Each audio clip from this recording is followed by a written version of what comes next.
concentrate. Hi there, thanks for clicking on this video. What should be the final part of my Vice City playthrough? I'm pretty sure it will be, and if that's the case, I will change the title. Remove that probably part, right? Or word. I want to ask you about the symptoms of ADHD, and particularly if they look different in adults, or do they differ from what you might see in a child? All right, so in adults.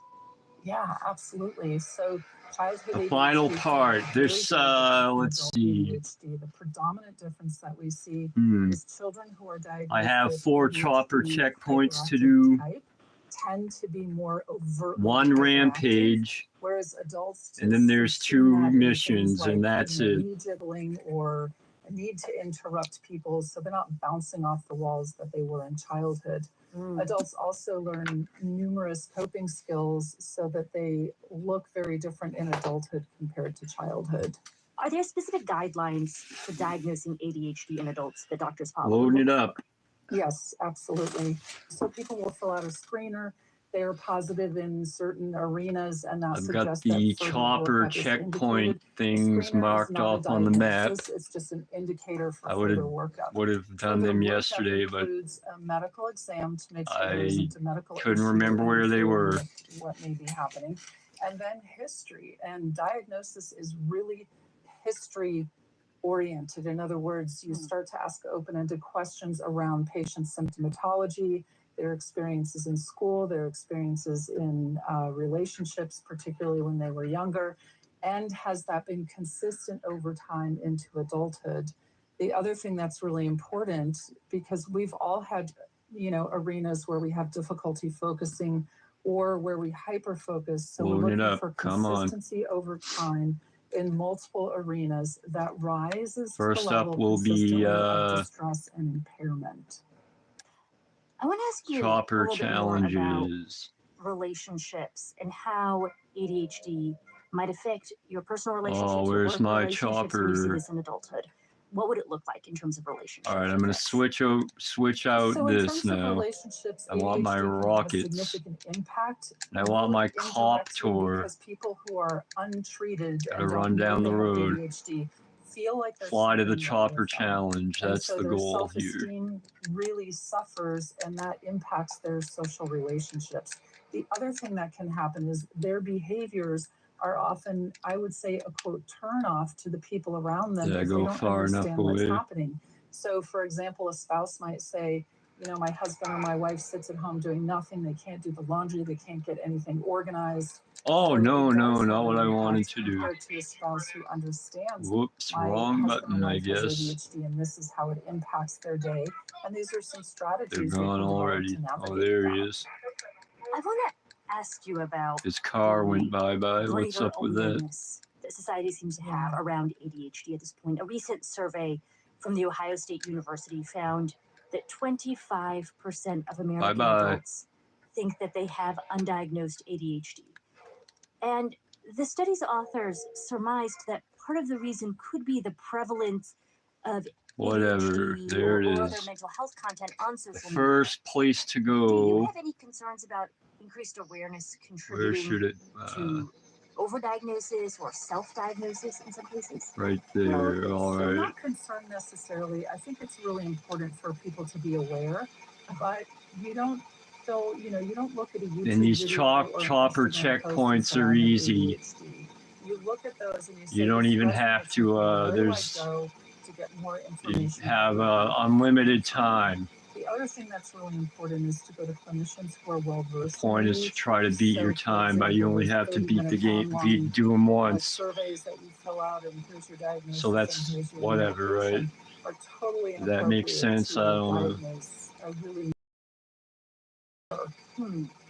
Over here somewhere. Your average primary care doctor, equipped to treat a condition like ADHD in adults. And the reason I guess I ask this is I have small kids, and when you take them to the pediatrician, I think the white a lot building. of pediatricians are there it is. To look for symptoms in children. But I wonder about the ways in which primary care doctors are thinking about this or trained to look for these symptoms.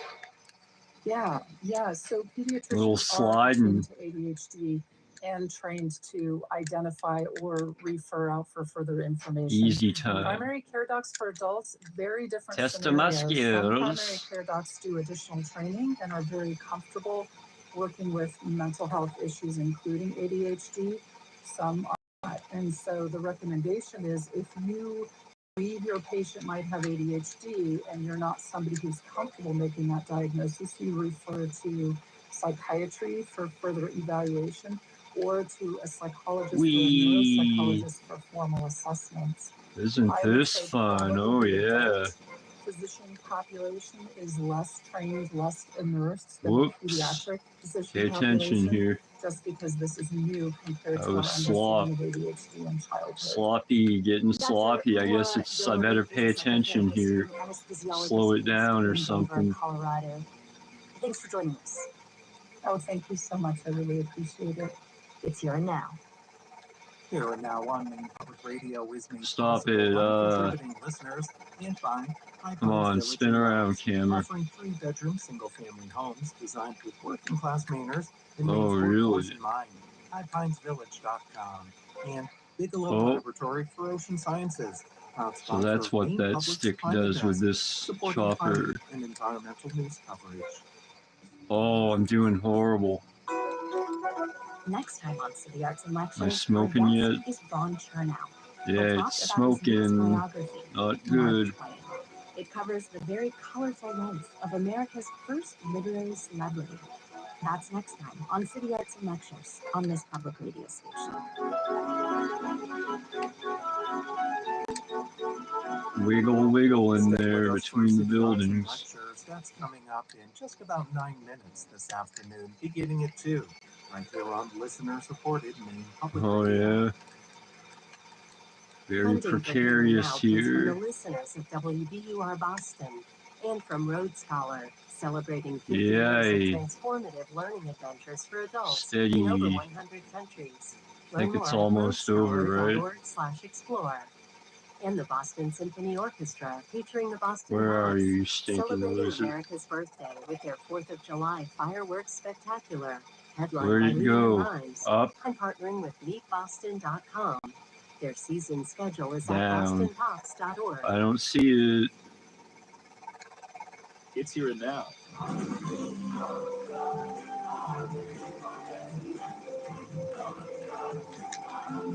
Oh. That is a performance of the San Francisco Gay Men's Chorus, part of one of the many Pride Month celebrations across the country, but this year is different. There it Corporations have pulled support for Pride events as the political winds have shifted. Aaron Hicklin has written in the New York Times that we have reached rainbow capitalism. Look at that. Uh-oh, I gotta be careful. Out magazine, and he joins us now. Aaron, welcome. Hey. Come on. The end of rainbow capitalism. What do you mean by that? Well, you know, maybe that may be sort of a dramatic, more dramatic headline. It may be temporary. They're being overly cautious, but I don't want to blow up or fail. Pride sponsorship. That's been a big thing since probably the sort of mid-aughts, 2005, 2006, just in the run-up to the kind of debate we had for many years on marriage equality, culminating, of course, in the Supreme Court decision in 2015 that legalized same-sex marriage.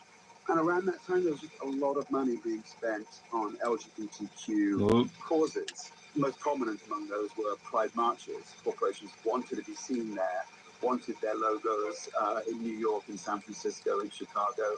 And what we've seen in the last year is that there's been a substantial retreat from. How many more? In fact, you write about being editor-in-chief at Out years ago, and I'm sure that the magazine swelled with ads every June for Pride. All right, that's it. Is that a thing of the past?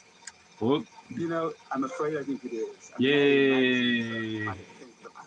On to the next one. You're my tab station or something. An extraordinary amount of money. I mean, those issues, those sort of June to July, because we had a double issue, June-July issue, were at least twice, maybe 3 times the page count of issues either side. It was a little like, Vogue's fall fashion issue, which is sort of famously celebrated as a big doorstopper. All right, where exactly and for is us, it? it was our pride issue. It was just really substantial, and you know, I was in an Roll the office screen down on the barely get computer. All right, out of where is sort it? of cluster of pride promo that was sent to us from by And various that brands. loop So thing. if you fast forward then to more recent months, you've got the Southern Baptist Convention pushing to overturn legalized same-sex marriage. The Supreme Court recently upheld a state law banning gender-affirming care for minors. You got the White House Somewhere against here. DEI initiatives. Do you think that corporate support for gay rights is always just kind of a matter of which way the wind is blowing? I do. I'm afraid.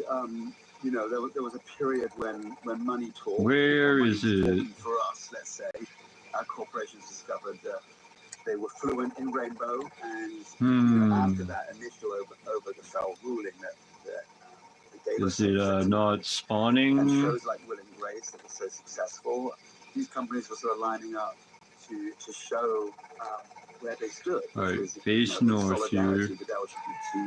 Oh, is it way up there? Political winds have shifted violently, and what Yeah, it's way up here somewhere. even profitable, is now perceived right? as Is that what we're going with? And I think the kind of whole backlash engine supercharged. Can I even get up there? I don't think so. The overturning of Roe v. Wade. That's not where it is anyway. DEI and LGBTQ. It's supposed to be here. These companies are running scared, perhaps because of a minority, the performative outrage of a small number of sort of, you know, MAGAs, but it's having, you know, real impact. Oh, is this the one that sometimes doesn't spawn or won't spawn? What do you make of their argument that, you know, maybe things would be better off? Is that this version? You know, there's undeniable Can I just use this? Queer activists have always protested the pinkwashing of pride, and I think, you know, there was a kind of grittiness and an urgency to these marches. Oh, this is 90s, obnoxious. when they weren't sponsored by banks or vodka companies. I'm quite sure it's yeah, supposed to be right here. And Listerine might feel like shedding a slightly embarrassing sequins jacket, but I think said to do this if it probably could well, let's fly away and see if it reappears or something. And force LGBTQ Americans to oh, I think I found it. Is that it? And they have to. I see that. I had it marked off slightly wrong, I think. I just saw it. There it is. So what will these groups do to make up the difference, or should they even try? You know, we can't sugarcoat that. Losing hundreds of thousands of dollars hurts. And I think these events provide visibility, community connection, and more time finding it, whatever. Sort of year-round LGBTQ services. So that definitely hurts. But I think we're no stranger to adversity. We built a support system during the AIDS crisis with far fewer resources, and we'll find. Bumping already. Editor of Out Magazine, Aaron, thank you so much. Thank you. It's a pleasure. Here and Now is a production. Oh, come on. What was that? Oh, I see it now. In Washington, D.C. It's Here and Now.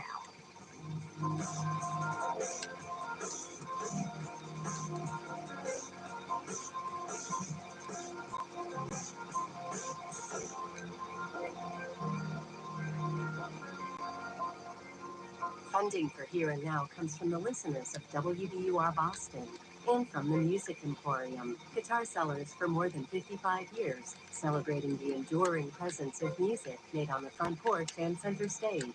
More information about pretty easy so far. Oops, I missed it. Here and Now on Maine Public Radio is made possible by contributing listeners and by... Whenever I say something's go easy or whatever, I mess up.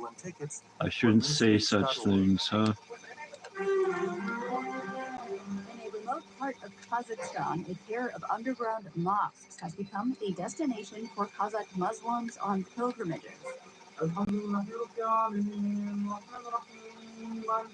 part of a larger effort to reconnect with religious life, which was suppressed during Kazakhstan's Soviet past. That's next time on The World. And you can join us for The World. That begins this Whoa. afternoon at 3, right here on Bumpity bump. Public Radio. Coming up on It's Maine like we're Public going Radio, back up, City Arts and huh? Lectures. Is In this today's episode, crap almost from over? biographer Ron Chernow. His books include Alexander Hamilton, Washington Alive, and his latest book on Mark Twain. That's coming up next here on Maine Public Radio. WMEH Oh, Bangor ooh, 90.9, sloppy. WBEO Bethel 91.3, A little over WMEH 2 Dallas minutes. 89.7, WMEP Camden 90.5, WMEF Fort Kent 106.5, WMHD Greenville 89.7, WPSP Millinocket 90.1, WMEA Portland 90.1, WMEM Presque Isle 106.1, WMEW Waterville 91.3, and you could also find us online at Maine Public. It's about over, I think. How many more? 2 more. I think I got it. Got it. Good it. Think of good it. A season of talks and Yeah. onstage conversations with some of the most celebrated writers, artists, Yay. and thinkers of our day. Now where's Phil's place? I'm gonna go get some rockets there. It's faster than saving and all that, right? Although I will use that exploit at some point. Our guest today is Where Ron is he? Chernow. He's the author of best-selling biographies Over of here. politicians, business tycoons, and other historical figures. Chernow's best known for his book Alexander Hamilton, later adapted into the Broadway musical by Lin-Manuel Miranda. His newest book, Mark Twain. All right, how many are they going to give me? I have Life of the writer 8. Chernow calls America's first great For how literary much? celebrity. 8,000. Twain was a Yikes. journalist, satirist, and political pundit, unique among his contemporaries for grappling You so gotta fully wait with for the it. legacy of slavery, including in his most famous book, One. Adventures of Huckleberry Finn. On May 21st, 2025, Chernow came to the Sidney Goldstein Theater in San Francisco to talk to Jonathan Bass about the life and work of Mark Twain. Yeah, I guess that's a good amount to start doubling, right?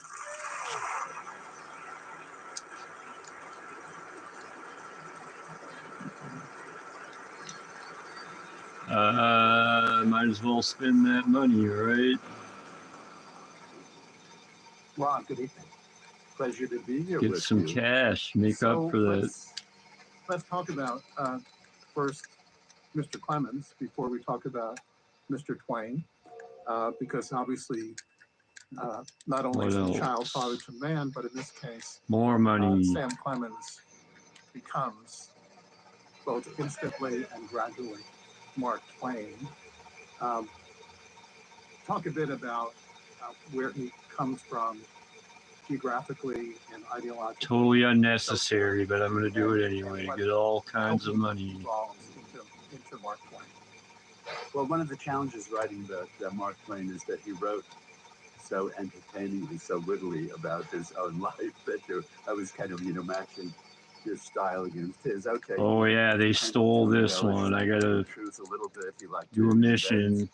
Stories, and so you have to be on your guard. But he was born in the town of Florida, Missouri, which is all the way up in the northeast. Oh, let's get the auto money. He said that the population of the town was 100. So he said when he was born, he increased the population of the town by 1%. See if I can do this trick. Nobody else had ever done as much, not even Shakespeare. By the way, he doubted wrote Shakespeare. That's right. Then when he's 4 years old, the family moves to 35 miles northeast to the town of Hannibal, and Hannibal has the great. I don't think I did it right. On Mississippi, and in fact, Mark Twain's boy. Whatever. Is still there. Close. Let's use the stock car. To the left there, just a block or two yeah, away, big monies. is this broad, shining for a bit. river. We'll drive it to the mansion. To this day, it's a rather remote, rural area, but once or twice a day, a little black puff of smoke would appear in the sky, indicating that a steamboat was coming, and the steamboat would pull up at the dock, and the entire world of that time would pour forth. A circus might emerge, a traveling salesman, a minstrel show would come. So there was an enormous amount of humanity that passed through his life because of the river. And of course, as he said, in his boyhood, the pilots on the Mississippi were the royalty of the time. So that's in the back of his mind. And he does become, almost by accident, a pilot. It's an interesting Give me story. that money. He reads a book when he's Give in me his some 20s. more He reads a book by a man money named soon. William Herndon, who had traveled 4,000 miles through the valley of the Amazon. And at one point in the book, Herndon describes these Incas in the Andes who were chewing on coca leaves that make them very patient, but also very energetic as they work. And so young Sam Clemens, who always had very grandiose ideas when it came to economic projects, he decided that he was going to What's in travel here? to Para, Brazil. Why can't I get this car in and there? He would monopolize the worldwide coca trade. He wanted to start a cartel. Yeah, he exactly. He anticipated many things, including that. Anyway, Let's get that he takes a old boat down the chopper. Mississippi River to New Orleans. He said when he got to New Orleans, he discovered that not only was there not a boat to power Brazil, but would not be one in that century. But luckily, on the boat down the Mississippi to New Orleans, the pilot was a very experienced pilot named Horace Bixby, who took I want a to liking change to his young Sam outfit. Clemens and offered to teach him the steamboat trade for Get some money. $500. And Sam accepted. And Sam had been a bright but rather mischievous and lackadaisical boy. And becoming a pilot at that time, it was an enormous challenge, because to become a pilot on the Mississippi, you had to study every snag, every reef, every shore. And so it suddenly, with this lackadaisical boy, it gave an energy and a structure and a discipline to his life that he hadn't had before. And he managed to get a pilot's license in 2 years, which was quite extraordinary at the time. And he liked to boast that the salary that he got Waste of time. Let's do it. Was equivalent to the salary of the vice president of the United States. So suddenly he had not only considerable money, but he had considerable status in this world, because Where in the is world it? of his upbringing in Hannibal, it was the Mississippi River steamboat pilot who was really king. His ambition to monopolize Take that the coca cash. cartel sort of prefigured many of his business schemes. He was the world's Now worst what? businessman. More the money in the outfit change. He I'll save the game as well. brains and investments in all sorts of harebrained schemes that others, actual business people, said to him, "Don't do that." But he just marched on. Yeah, Mark Twain had so many business failures that the Washington Post once commented that if you want to find out business investments to avoid, find out if Mark Twain got in on the ground floor. But go back just to his parents, because I think that so much of his personality goes back to that. His father, John Marshall Clemens, had failed at one thing. I'm going to change my clothes anyway, so who cares? Young Sam Clemens and then Mark Twain, haunted by poverty, and he experienced this as a child, downward, which makes an enormous impression on him. His father has rounded up about 70,000 acres of land in Tennessee. He fills his children with fantasies of untold riches, that someday hold on to the Tennessee land that was going to make them rich. And as Mark Twain said, Stabbing right through the gut. Ouch. There's still only one star. Come on, give me another one. And what I noticed, because I spend a lot of time in the book on all of these harebrained business ventures that he got into, he was never content to just make a moderate return on his There's the investment. second star. He wanted to make a killing. See you And later. part of the contradiction, and there are many contradictions. What's your in this problem? man, is that the man who on paper was constantly railing at the plutocrats of his day. Where is that outfit? Is it inside? I can't remember. Age, so he was the one who I coined think that so. term. So the man who was railing at plutocrats on print is at the same time in his non-literary life doing everything he can to join the ranks of the plutocrats, including attaching himself to plutocrats. Oh, Yeah. absolutely, yeah. He's rescued by one of the biggest plutocrats of his day, Henry Huddleston Rogers, better known as Hellhound Rogers of Standard Oil. A partner of John D. Rockefeller. Get me John out of Rockefeller, here. yeah, and he's always trying to get Standard Oil to invest in these different projects. Time to save the game. So how did Sam Clemens, the riverboat pilot, end up on the West Coast, Nevada, California, a newspaper man? Already get the He money. endured the life on the river. Throughout his life, being on the water was always his sovereign remedy to anything. And he later said of his few years on the Mississippi, he said that was the darling existence. There was nothing comparable in his life equal to that, which would have been news to his wife and 3 daughters afterwards. But that life abruptly ends because the Civil War. All right, time to do the chopper checkpoints. The last 2 of them. 2 weeks joins. Oh, come on. Ragtag Confederate militia. Yeah, that's right. Go. With glory. You too. He said, Who's in the way? Retreating than the man This isn't it. retreating. And he's kind of sprung from the Civil War. He's very, very conflicted.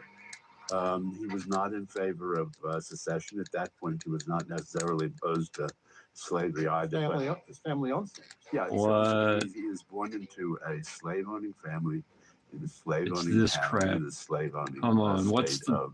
of Missouri. But Whatever, I'll just so he's very vexed about the, take your Civil War, but vehicle. he's sprung from this conflict by his brother or his older brother. I can remember. A position as secretary of the Nevada Territory. He brings along Sam as his private secretary. And they go out to Virginia City. Look it up on the map. All right. Comstock Lode, which was the biggest silver mining bonanza in American history. Young Sam at first there's really no secretarial work to perform for his brother, so he tries his hand at mining, and like all his business efforts, it ends in failure, and he's dead broke. And he had been sending in articles. The main newspaper in the territory was the Territorial Enterprise. It's in here somewhere. Particular background in journalism. He's offered a job as the city editor of the Territorial Enterprise. And as he said afterwards, where are you? If I had been offered a job translating the Talmud in the middle from the original here. Hebrew into English, I would have accepted it. Hiding He's just desperate to take anything. So suddenly he's the city Where is editor it? of the Territorial Enterprise. And his first day on the job, he experiences an absolute panic because he doesn't know what he's going to write about. Where? He said, but then a desperado killed a man in a saloon, and joy returned once more. And he not only, I mean, you can imagine the kinds of characters who were out there, but he invents hoaxes and tall tales. Also, the journalism in Nevada at that time. A chopper checkpoint. Writers for rival newspapers. Takes 5 seconds just to lift up. Insulted each other, and this absolutely, played to his strong suit. He tended to embroider some of his newspaper. He embroidered everything. I mean, again, this is one of the challenges writing about him. His life. He hired an authorized biographer named Albert Bigelow Payne. Whoa. And every morning, there were 242 of these interviews. Payne would interview Twain. Twain decided that he was going to publish his autobiography 100 years after his death. He said that only the dead can tell the truth. And it came out to 450,000 words. He stipulated that it should not be published for 100 years. So in 2010, the University of California Press published the first of what became 3 gigantic volumes. But what Albert Bigelow Payne noticed, he was not only in the morning interviewing Mark Twain, but then in the afternoon, he was going through the contemporaneous letters and journals of Mark Twain. And as he said, Twain's recollections bore at best an atmospheric relationship to the truth. And he and Payne would show Twain a letter that he wrote at the time, which directly contradicted something that Mark Twain had just told him. And Twain would look at him like he didn't know what he was talking about. In fact, Mark Twain said that as he got older, he could only remember what had not happened rather than what had happened. And he once said to the reporters, he said, every time I'm telling the truth, people think I'm lying. And every time I'm lying, people think I'm telling the truth. So let's jump ahead a bit. We'll come back later, but jump ahead to his autobiography. Yeah. Why does he embargo it for 100 years? 1, 2 more. Well, Alrighty. this idea that only the dead can tell the truth, and he was Think. afraid Is that a he red would one? offend all of these people. Yeah. And that he could speak more candidly. Up He waited here. until not only he was dead, but everyone in the Now family. let's go to the last one. Friends were gone. What he discovered, though, it took him a while to see this, that where is he it? censored himself. Down here. Bigelow Payne was there. He was this rather prudish stenographer, so he ended up cleaning up some of the stories because there was this woman Southward. sitting there. And so, but the main problem was that this was a man, and it was his genius, it was his greatness. He had such a florid imagination that he could not resist the temptation to improve upon a story. And let's face it, we all have this tendency to an extent, if we're honest, with each repetition, the story becomes a little better and smoother and funnier and everything. Twain had this to an amazing degree. It was a large part of his success, and he would never have made it as a biographer. They say biographers are sticklers for details. Whatever the opposite of that is, was Mark Twain.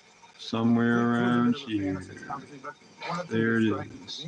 About that stipulation, don't publish this for 100 years, is he thought or knew that 100 years after his death, people would still remember who he was.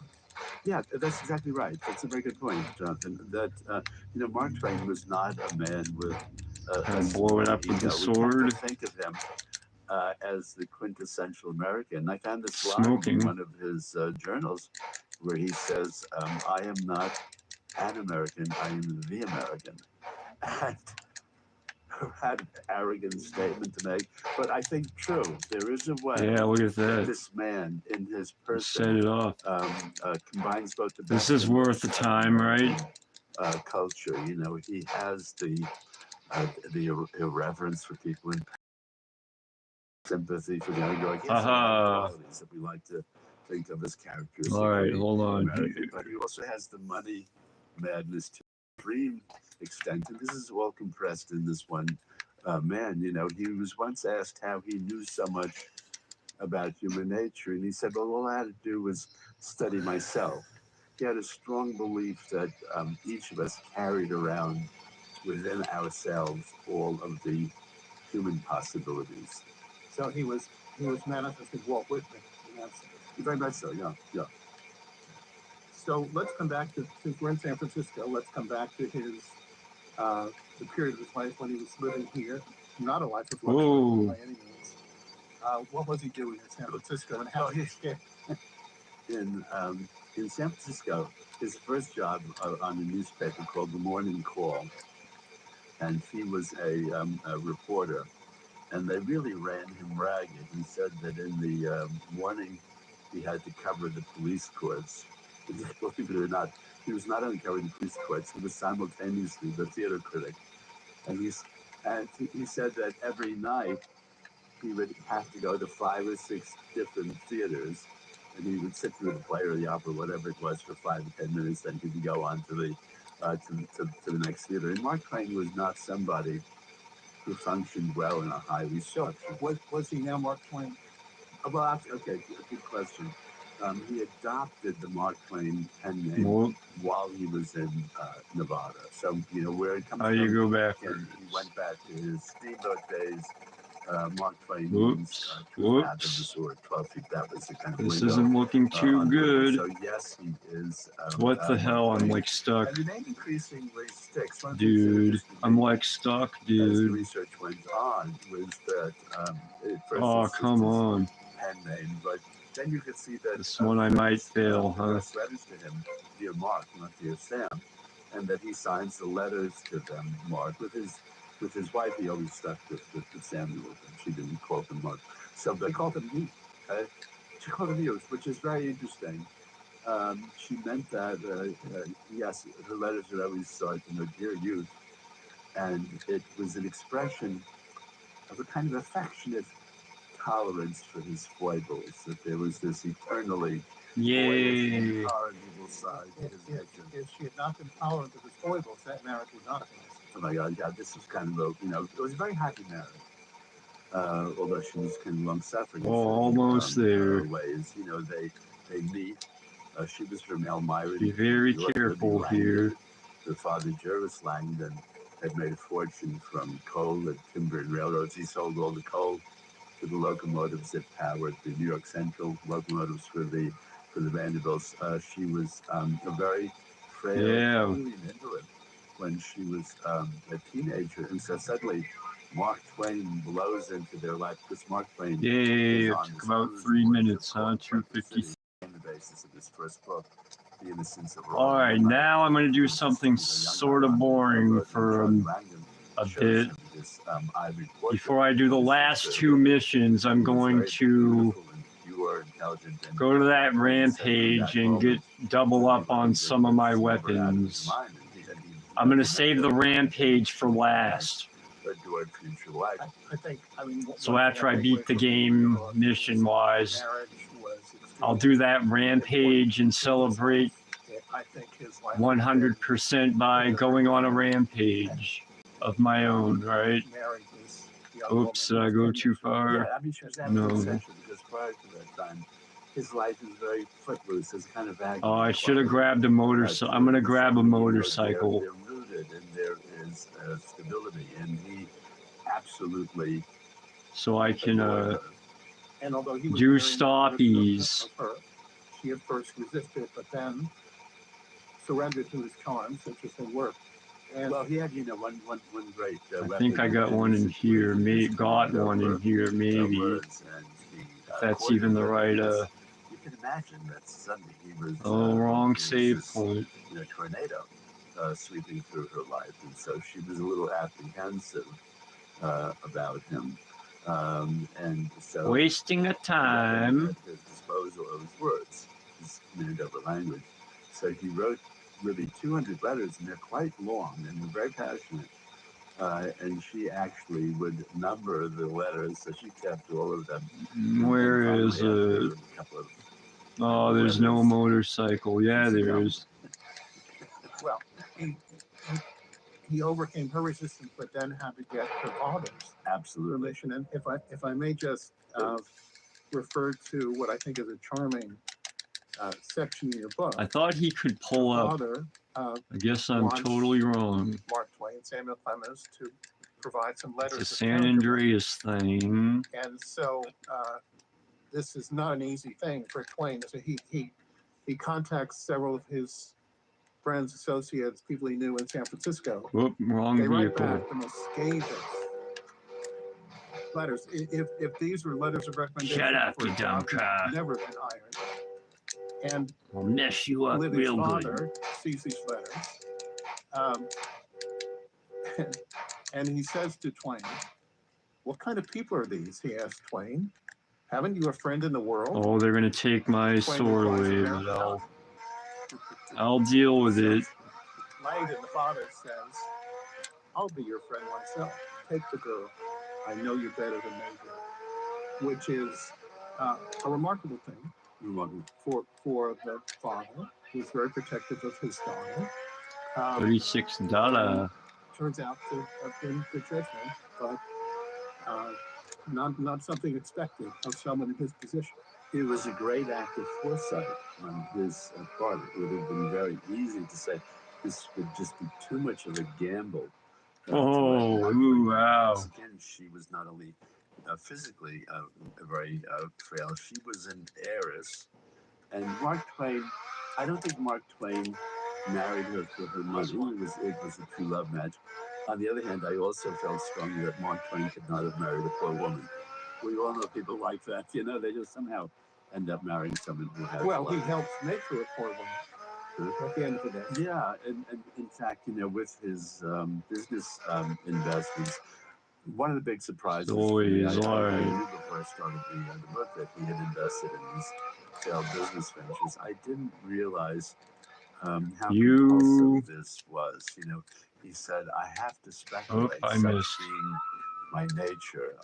He made the statement that often in my life I have been the easy prey of the cheap adventurer, but he really could not help himself. I mean, he would be in a 12-step program.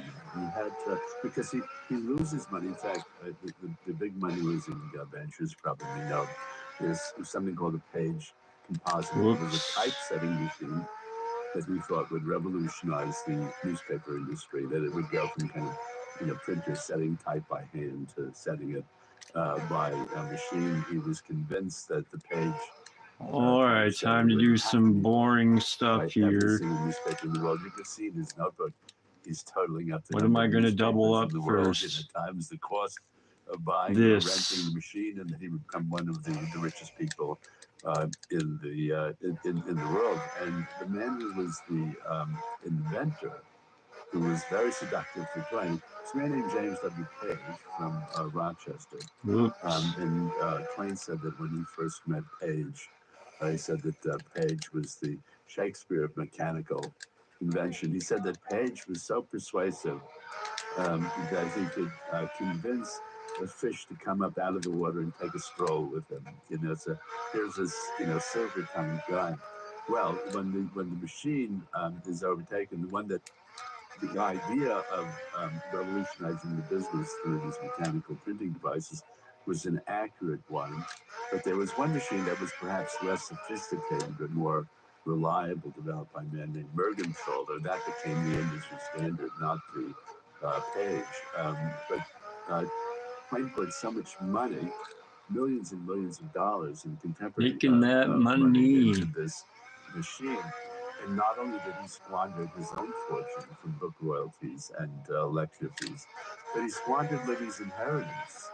And Libby never once threw it in his face, which is really quite remarkable. And then Twain, who could become very, very vengeful, he said that if I saw Page with his testicles in a steel trap, I would shut out all human succor and watch him till he died. And another time, he said that if Page was drowning, he would throw him an anvil. He repeatedly accused business partners and other people of cheating him, whether it was true or not. Sometimes it was true, sometimes it was not true, but he would just become enraged and at people and make accusations of them, threaten to sue them, and so on. Yeah, this is something that surprised me as I got deeper into the to the research. Twain would fall in love with people. 94. Let's get close to 200 of them. And as always happens when you do that, then he would become disillusioned, and then he would engage in. Oh yeah, what's going on here? And one of the things I was come on, cop! I need their money. About Mark Twain, which was part of his character, is that we all have episodes where we become disappointed and angry with someone. Oh, finally we finish it with a kick to the nuts, and we get it out of our system, and we go on. With Mark Twain, the wounds never healed. And it would just go on for weeks and months and years, where he would just be, scratching this wound again and again and again. And I could not just find lame ones. He would start out by making the other person miserable, but I often felt at the end of the day, the person he was making most miserable was himself, because he could not let it go.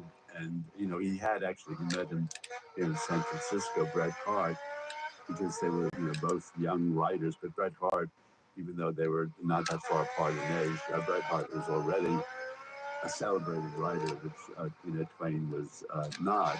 And Twain was very close with Bret Harte at some point, and then starts feuding with him. And Mark Twain had not only become very famous, but had become very rich, whereas Bret Harte's career kept going down, and he was very seriously in debt. And Libby at one point wrote a very beautiful, letter to her husband and said, please go easy on Bret Harte. We are so happy.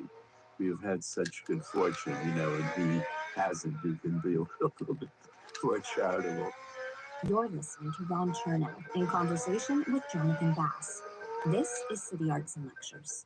Well, you mentioned that he's photogenetic self-support. If he lived today, he obviously benefit from psychopharmacology. Right, yeah, because there's these tremendous mood swings. You know, one of the things I try as Plenty of that. Enough of that. But I always manage to resist it. I don't like to apply contemporary after this, I'll go do the mission. Concepts. Although I did talk to a psychiatrist friend about Mark Twain. I described a lot of his different characteristics, and she thought it was kind of classic attention deficit disorder. Because he would go from extreme laziness and to hyper-focus. It was a hiccup, though.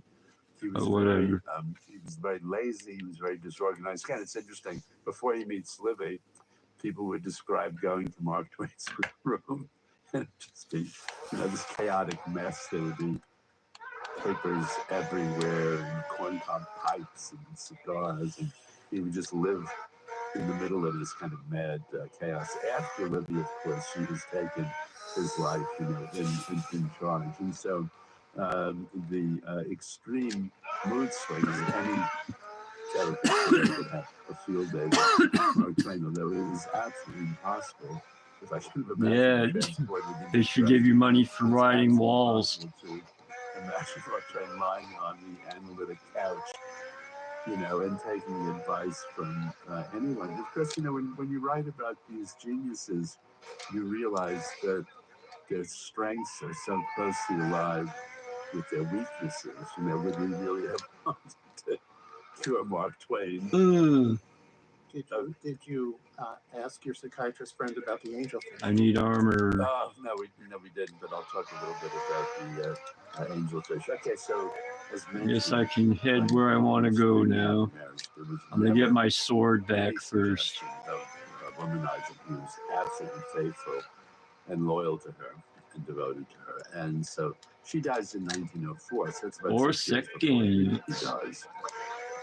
He was doing a lot of lecturing. So suddenly, about a year after Livy dies, he announces, he says, I have the college girl habit. He announces that he's only going at women's colleges. He goes to the lectures at Vassar and Barnard and other places, but this was only the... very progressive for that age.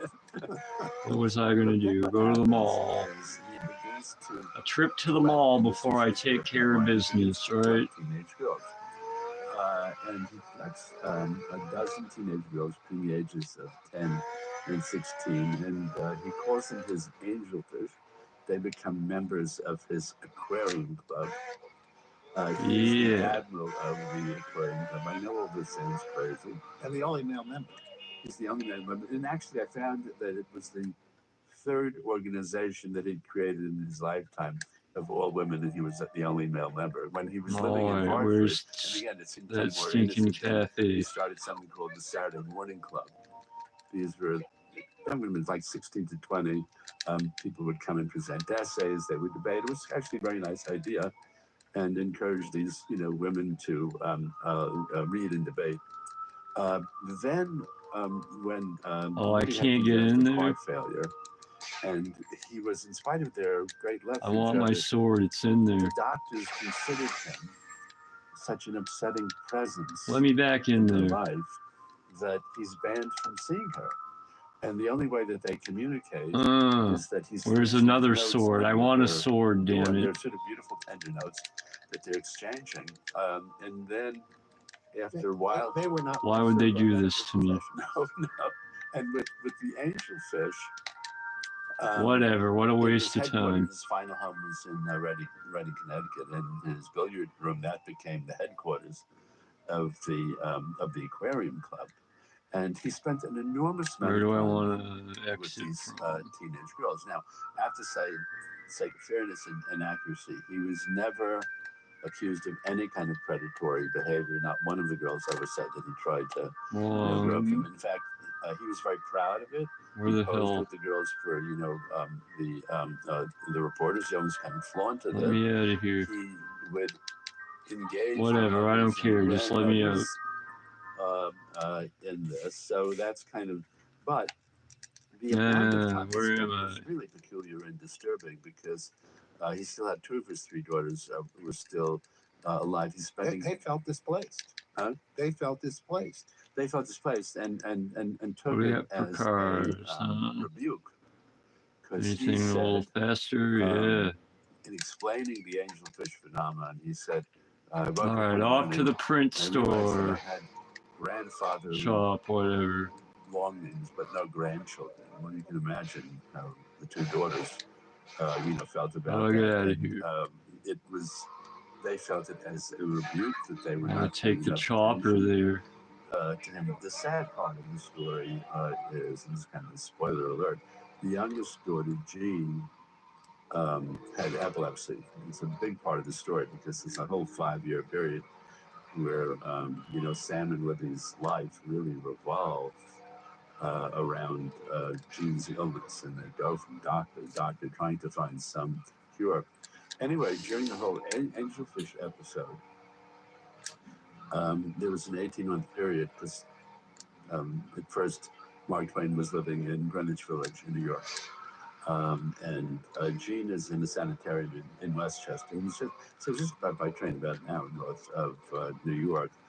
And she's desperately lonely. She had a real tenderness for her father. She's desperately eager. Yeah, you like that? He only visits 68 and a flip, huh? And with these girls, he's spending entire days, sometimes entire weeks, with them. And, nothing weird's going on, huh? A nice father. He expresses no sympathy for me in his mention of all these strange girls. You can imagine, how this seemed to him. And so it's kind of very peculiar because at the time, it's interesting when you do history of art because you're comparing with how something was perceived at the time versus how we perceive it now. At the time, the angelfish, it was seen as this endearing eccentricity of this charming old man, because Mark Twain loves children. He wrote Tom Sawyer. Of course, he loves children. In fact, there was a famous actress who was a friend who one night shows up for dinner dressed as a 12-year-old because she wants to be an angelfish. This is how it was regarded, at the time. We look back over it, and there's something extremely upsetting and really unsettling about it. One thing I should also, I read, when I was doing the book, I read a biography of Lewis Carroll because there seems to be a kind of parallel. Lewis Carroll also obsessed with teenage girls, but that was a very different situation because Lewis Carroll collected photos of the girls nude, gross. drawings of the girls nude. I mean, it was a much more blatantly sexual attraction. What was going on psychologically under the surface with Mark Twain, is more difficult to say. But about all right, what am I doing here? In his final years, about half of all of his correspondence is with the angelfish. So let's talk a little about the evolution of Twain's the print shop. Attitude toward Black Americans, slavery. There's tremendous evolution, progress, sometimes seemingly not enough progress.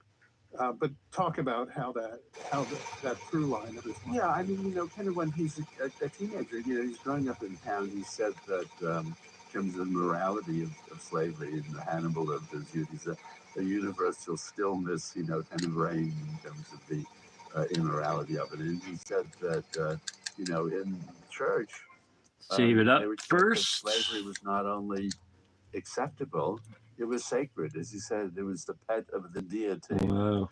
And so in his correspondence when he's a teenager, there were all these kind of, racist comments that you would, I guess, expect from someone who had grown in Mark Twain, huh? When he kind of a weird loser guy, huh? The Langdon money, but perhaps even more important, the Langdons were abolitionists. They were friends with Frederick Douglass. There was actually a period where Douglass felt... What's going on? Oh, let's shut this off, this weirdo crap off here. Hear the story. Where's my money? Oh, okay, what's the emergency? Oh. Who? Tommy. Some mob thugs said they'd come to take their cut. Said it was a Mr. Forello's money. Oh, I feel like crap. Forelli? Sonny Forelli? Yeah, that's the guy. I think. They were very insistent. I'm not angry with you. Get him to the hospital. Tommy, rip that guy a new asshole for me. I'm gonna rip him too. All right, Tommy. What are we gonna do here? Find him?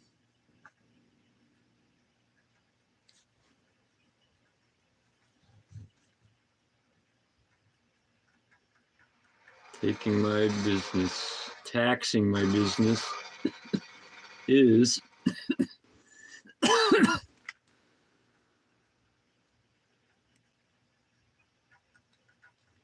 oh, I forgot. I wanted to see what my stats are. Percentage complete, 98.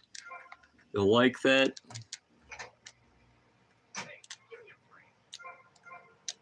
So I can aim properly.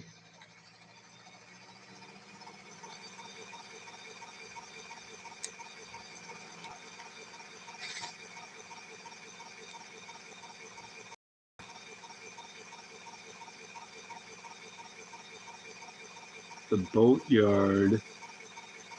Way down there, huh?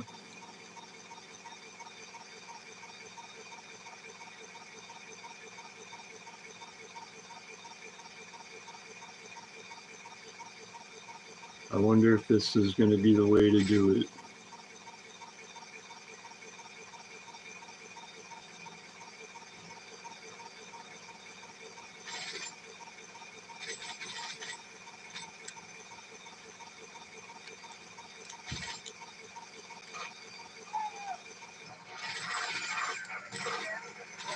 More on their way, huh? To here.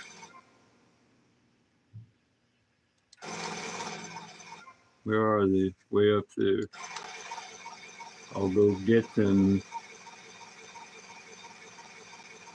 Where are you guys going?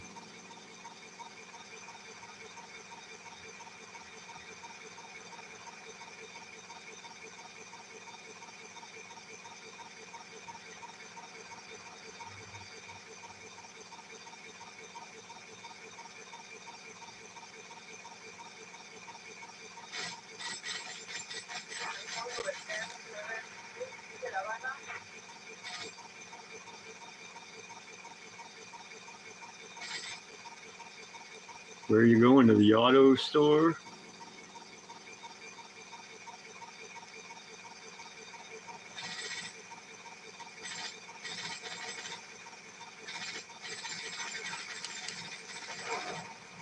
No, you don't.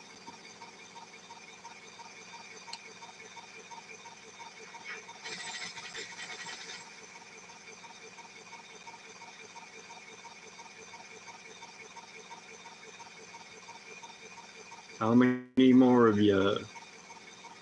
How far away?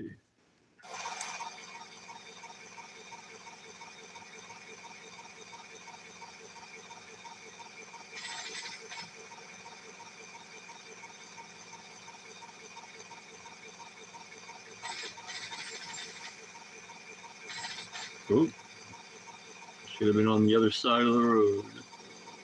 Derp.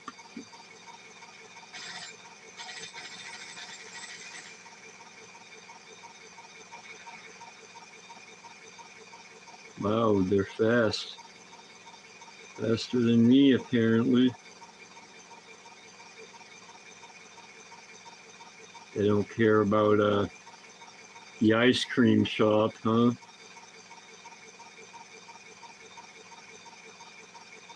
What the hell, man?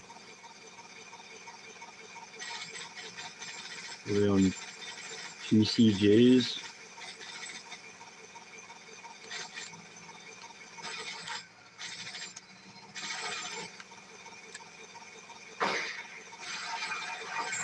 Oh, well, time to get out. Get out! Get out! Ah! Thought I pressed the button. I think I wasn't moving. I wasn't still enough.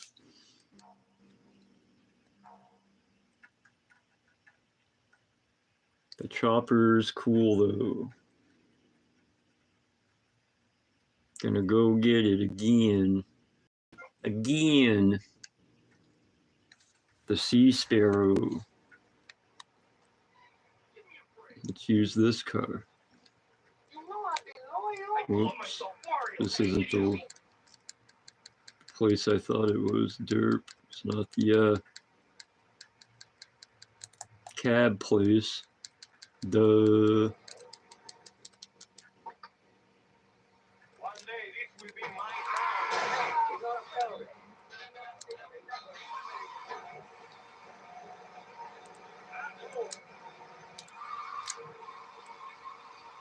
Whoop.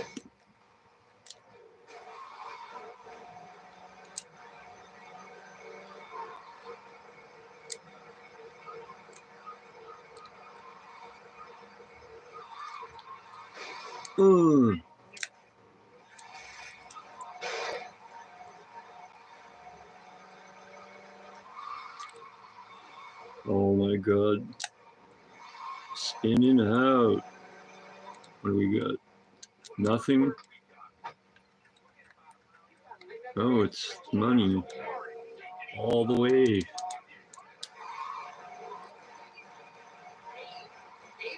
I'm not even a millionaire yet. Lame.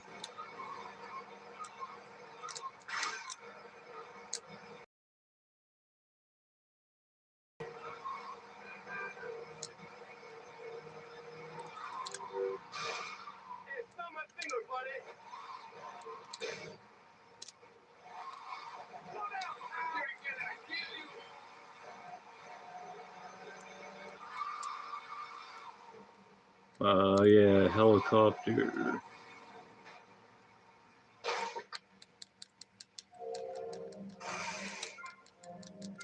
What's this freak doing here? I'm gonna fight him.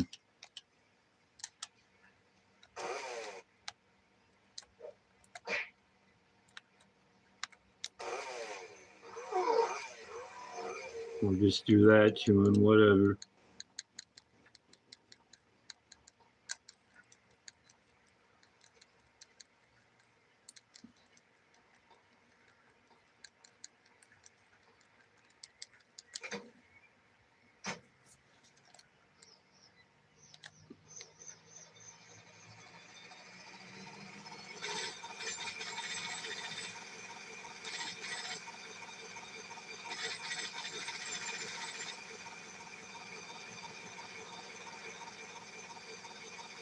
Whoops, wrong way.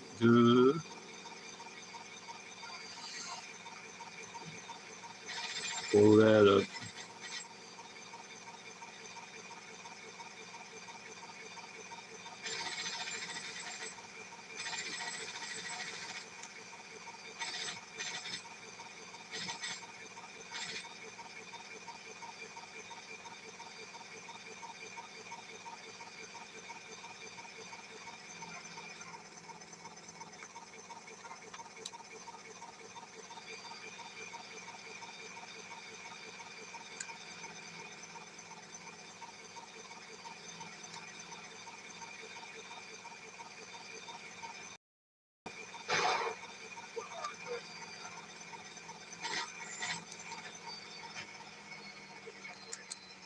Whoop.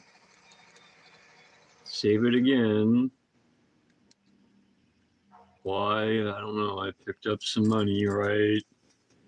And such.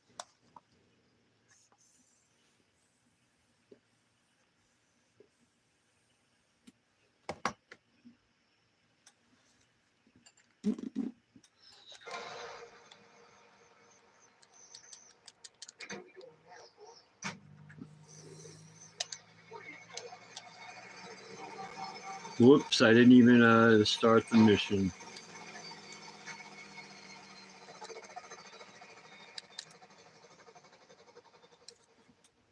Cap boom. With the cap. To the skull cap. Cap 'em.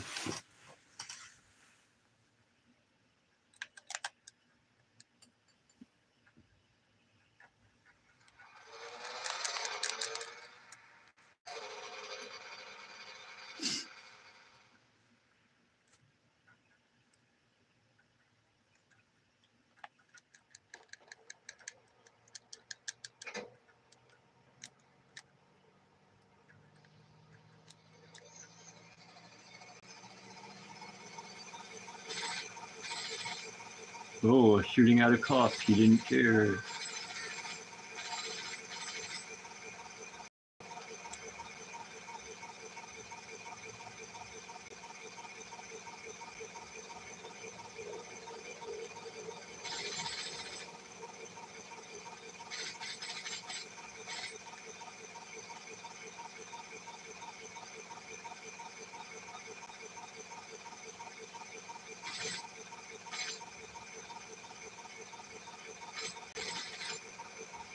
They have arrived.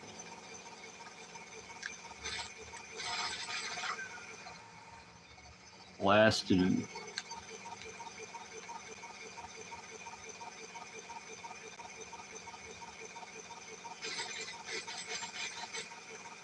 Oops, the cops are angry.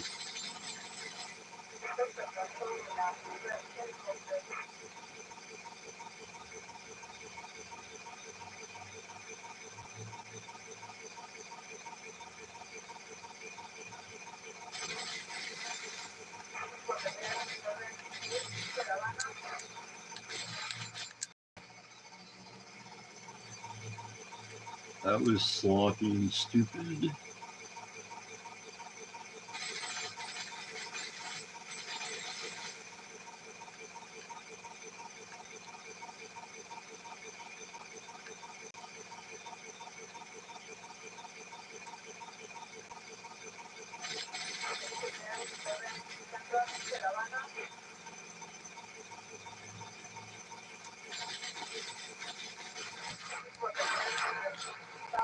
Let's not do that again. Oh! Come on, you guys, run. Oh my god, you got guns. You tell Sonny to stay away. Oh yeah, take that cash.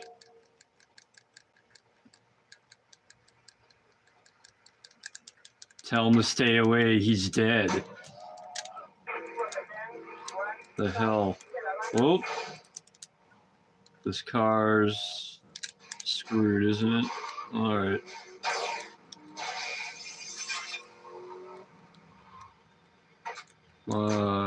Whatever, let's go. Way up there.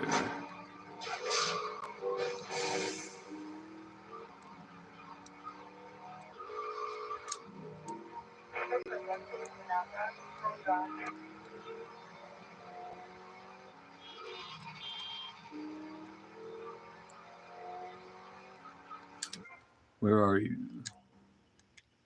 On the bridge? Or in the whatever, I don't know. Were you going to the club?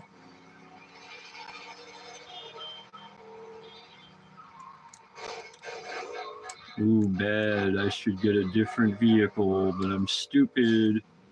Oh, even worse.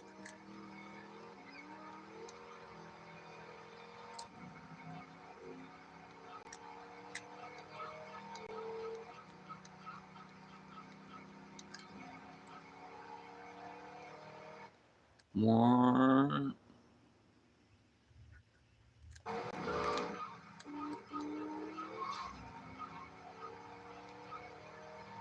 I can't see.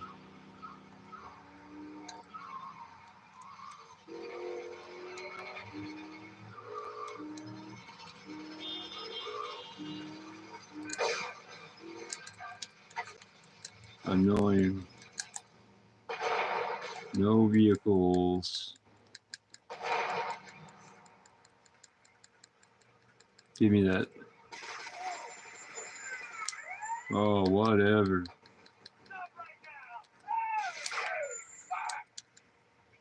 Uh-oh. Bad idea here.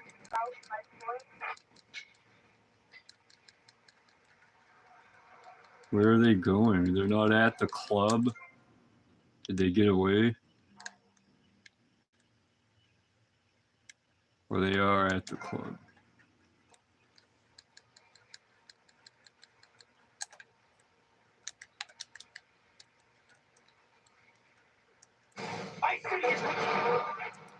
Vice City is blah. Mission passed. All right, it's almost over. $10,000.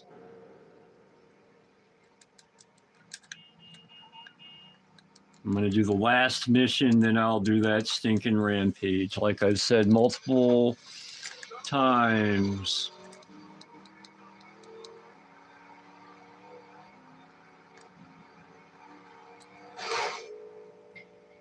Nice. No insane stunt. Whatever.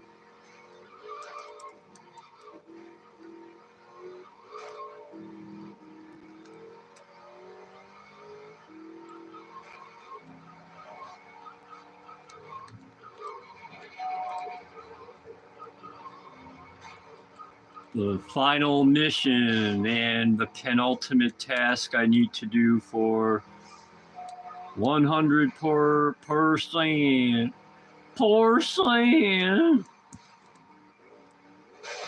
Can I save here? Still though.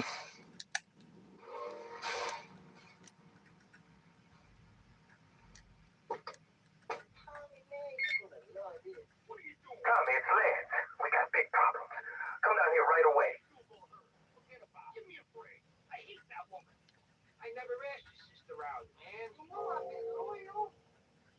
I told myself. Oh, I think I gotta go save somewhere else. I think I start the mission right when I walk in it. I don't remember. It would make sense, right? Get armored up and such.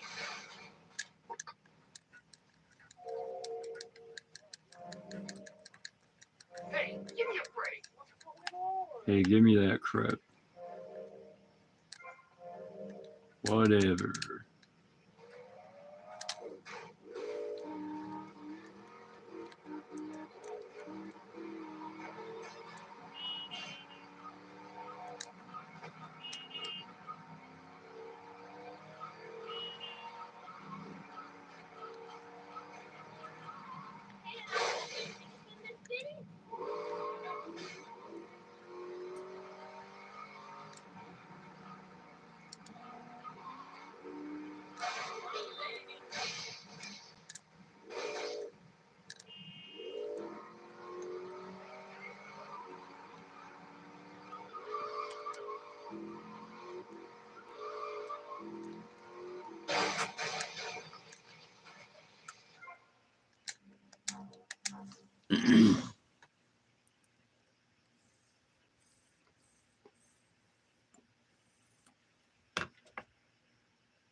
Final mission coming right up.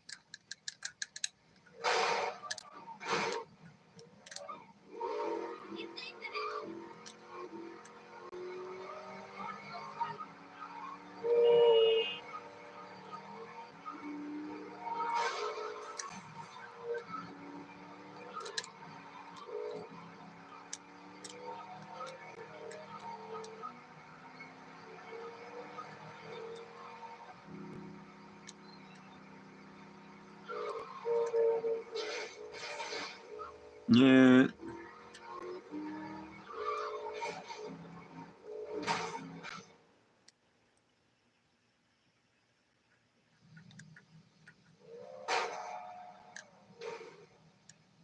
All right. Start the mission. We'll leave the car there. I don't think it'll be there. Where are you? Oh, I could have saved there, so let's do it. So that's weird. Where are they? They're waiting for me to step into the orange, pink, whatever. Yeah, orange. Purple, pink, glowy thing.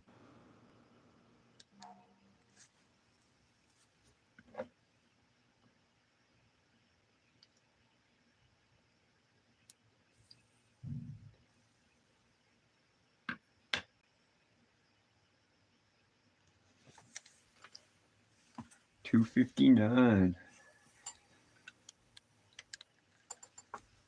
$2.59.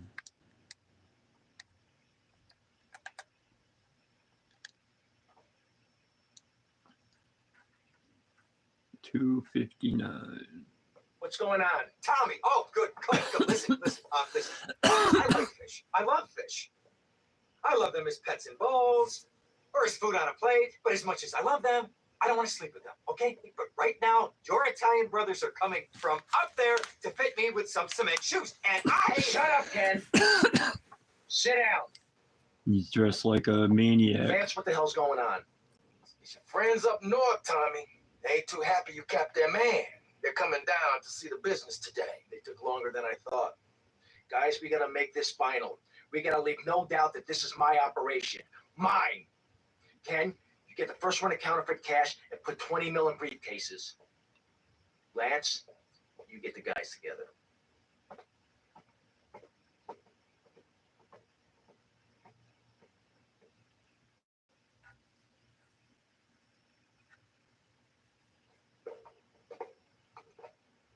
Tommy! What?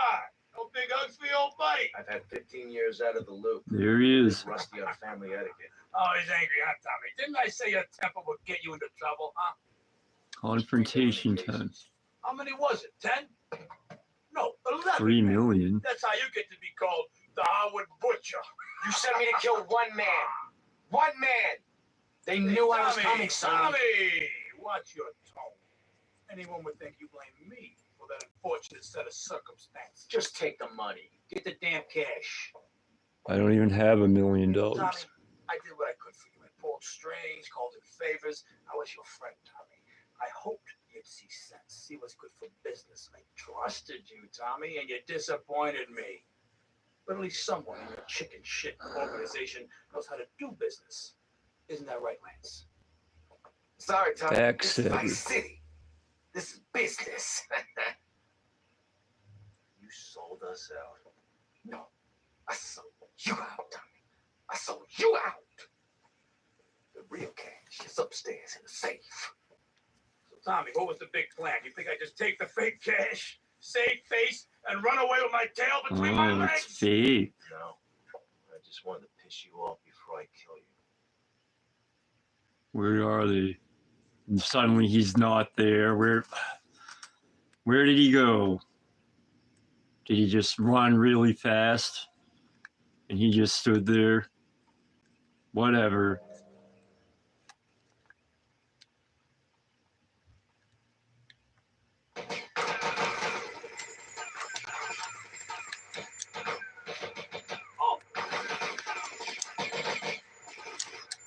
Better find a spot, huh?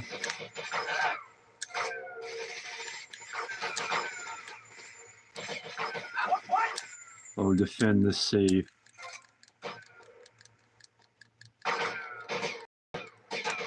You want more?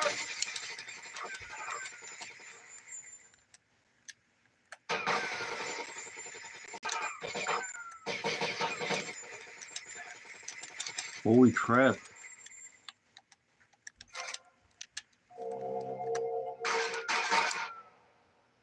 Lots of money. Lance, you're done for. To cover your ass now, hey, Tommy. You're going down, you backstabbing prick. Oh, you think so?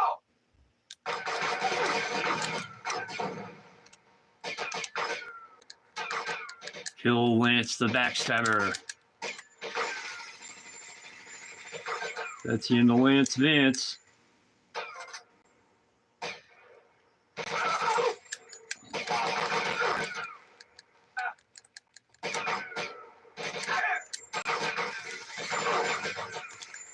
I'm gonna need armor soon.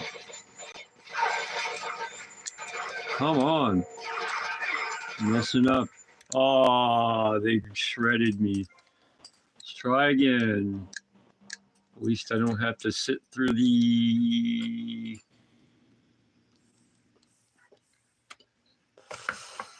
cutscenes again.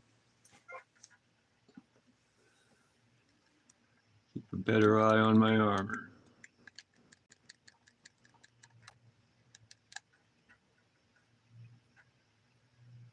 What's going on? Kill him. Or defend something. Oh, I gotta sit through this crap again. Hey! Why?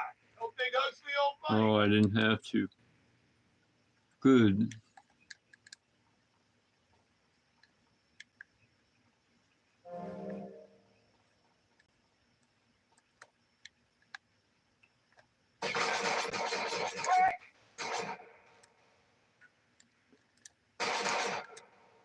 Where are you idiots? Let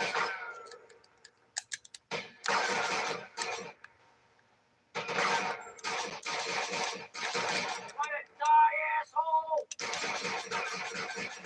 Whoops. Oh.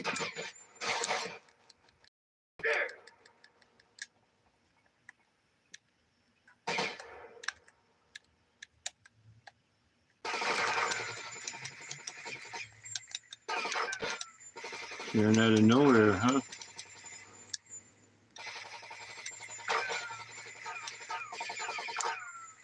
Come on. There we go. No one to cover your ass now, hey, Tommy. You're going down, you backstabbing prick. Oh, you think so?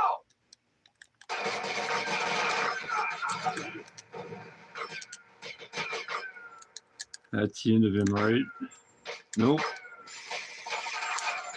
There, I shot him in the back. Oh. Wow, he's making a run for it. Come here, you double-fucking piece of shit. Scared of prison, Tommy. History. Oh.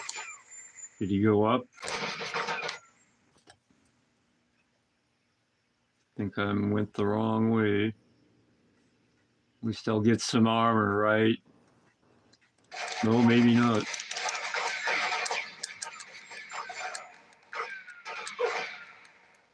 Some health. Where are you?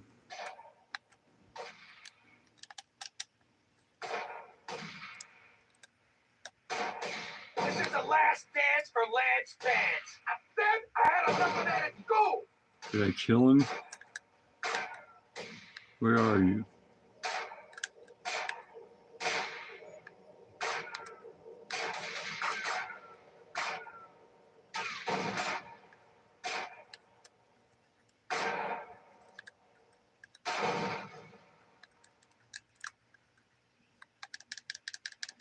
I'm far away from him. They're taking my money, oh no. Where's that,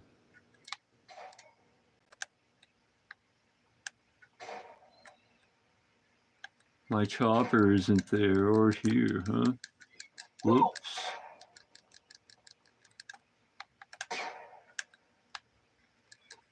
Where's the front of the building? Oh no. Oh, you're right there. Your funeral, pal. You picked the wrong side, Lance. It's nice slow motion, right? Now what? I want to jump or get on the roof.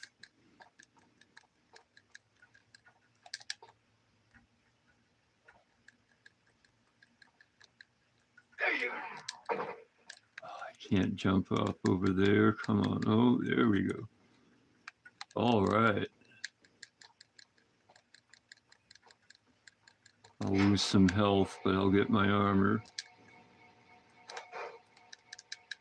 Whoa!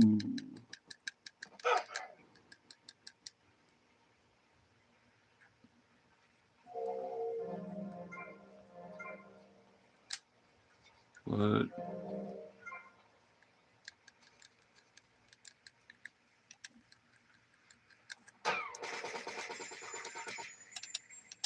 Oh yeah, limos.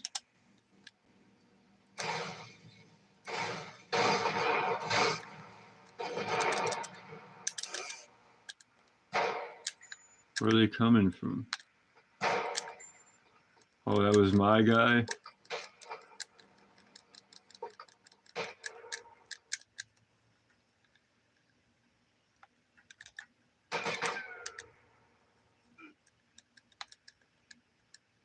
It's going down. You took 15 years from me, Sonny, and now I'm gonna make you pay. Still don't get it, do you? I own you, Tommy. Those 15 years were mine to spend. Get him, boys. He never did a thing. Oh. Now you'll stay away from me. Where is he? Come on. Get some health where? Downstairs in the basement. Hopefully. I don't care. Let him steal it. I'll get it back. Oh, armor and health.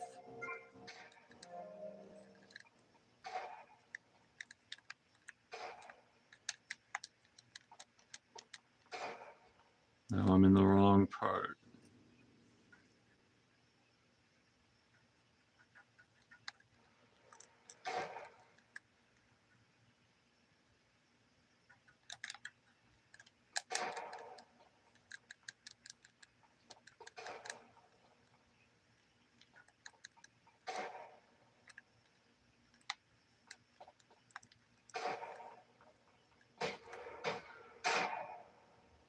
Oh yeah.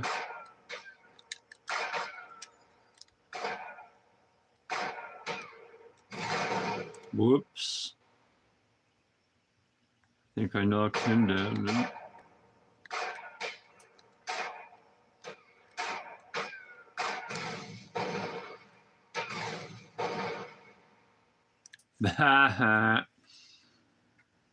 Blam. Just blasted him. Well, that's the ending. Gonna sit through the credits, then I'll do that last rampage. Oh my God, Tommy, what happened? What does it look like? It looks like you ruined your suit. And Tommy, that was a beautiful suit. Tommy, Yeah. what on earth happened? My suit? Had a disagreement with It's the business beautiful. associate. You know how it is. What about the I have a mask? Is that disagreement. part I of it? send them an angry letter. Maybe I'd be in their mailbox. I don't start World War III. You know, maybe you should speak to my shrink. That stupid prick Lance. Tommy, I never liked that guy, okay? He's neurotic, he's insecure, he's self-centered. The guy's an asshole. I'm glad you He's took him out. dead. I don't think we're going to be getting any more heat from up north either.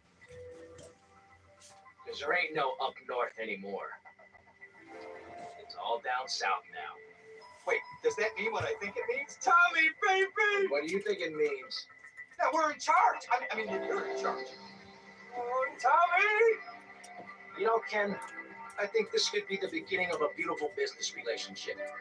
After all, you're a conniving, backstabbing two-bit thief, and I'm a convicted psychotic killer and drug dealer. I know. Ain't it just beautiful? Yeah, it's a beauty. For the sake of whatever, I'm gonna let the credits play out.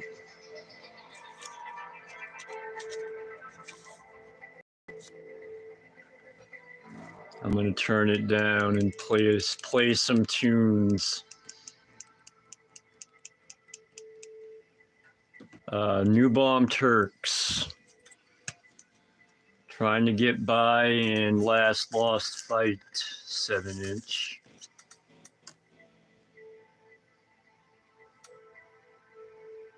Let's do it. Turn this back on. Southeast Asia correspondent Patrick Wynn, thank you so much. Thanks so much.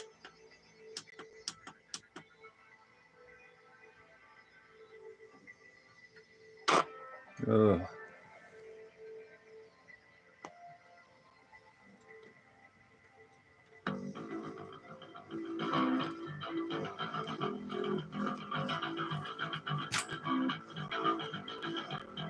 Well,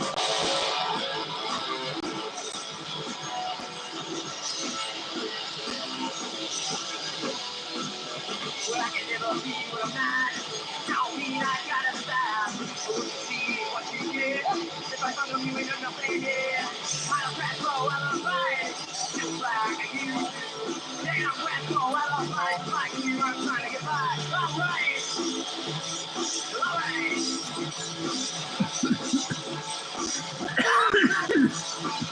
Say you read me like a book, but you're not in pages. Till you fell asleep. Now, baby, look at me. Exciting.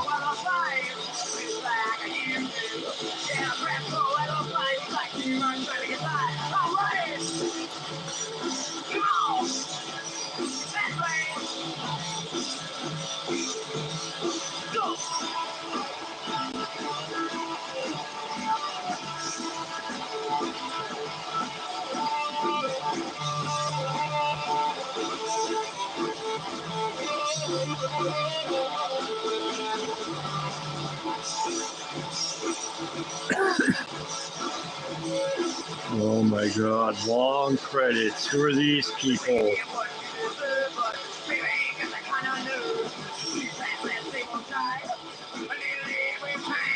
Cover.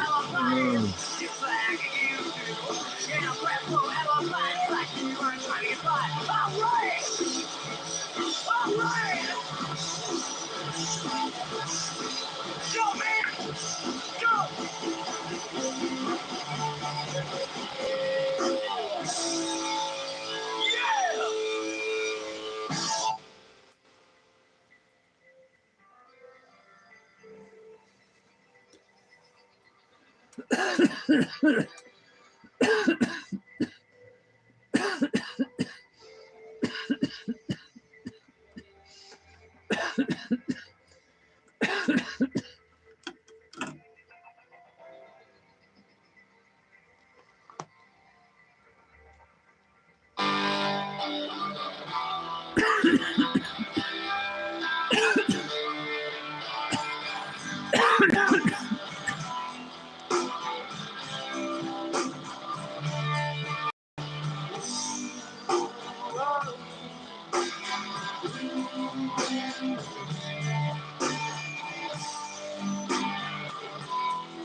Now it was a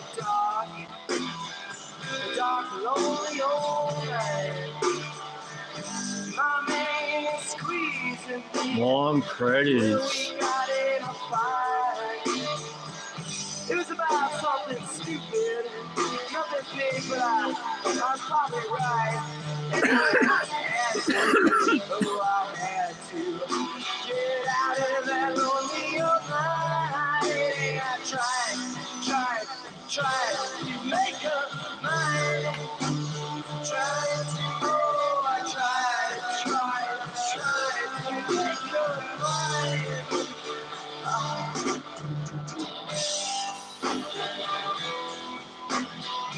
Wow.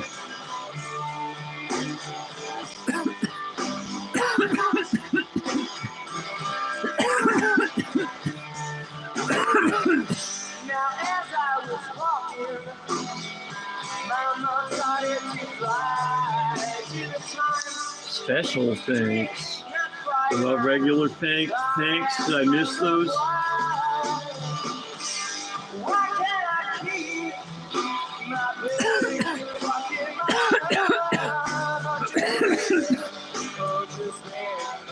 I saw the lights of that big fucking truck. Oh, but I tried to make her mine.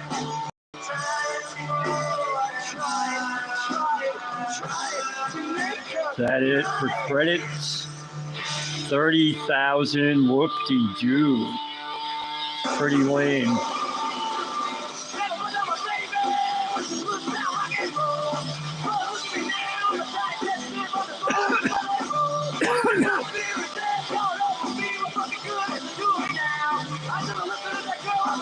Time to go do that. A rampage. Oh, getting some congratulations.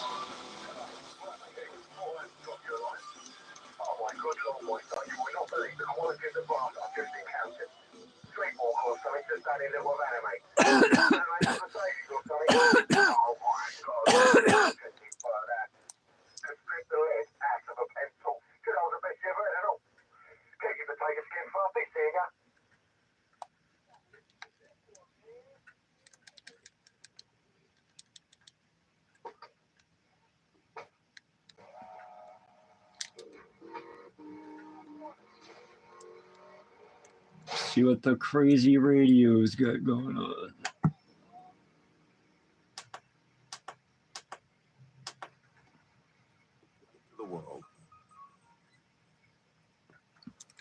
The World on Maine Public The Radio is made World. possible by listeners who donate, with help from Maine State Music Theater, presenting Tootsie, based on the 1982 comedy film, June 25th through July 12th. Tickets at nsmt.org. And HMS Career Coaching, offering career coaching and outplacement services to Maine businesses.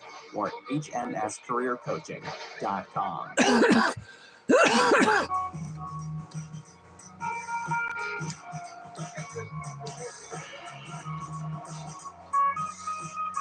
Money, right? Oh, cell phone.